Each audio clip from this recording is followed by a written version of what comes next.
Finally made chili. I've been telling my husband, I'm going to make chili when I come to work. I'm going to make chili. I've been saying that all last week, and I haven't done it.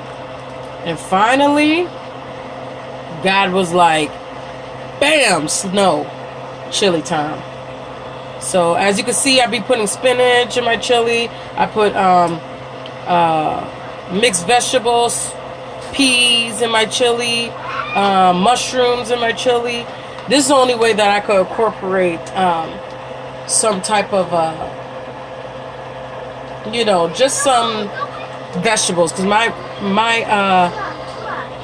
my kids be acting like they can't eat vegetables. If it's all mixed in there, oh well. But I learned this method from my oldest sister, Nana. She hates vegetables. So when I would cook like this, where I would put the vegetable, it's too much for you to be poking.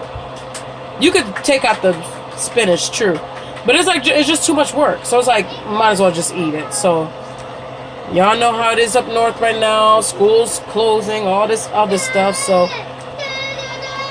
I'm just doing. Hey guys, come on, stop.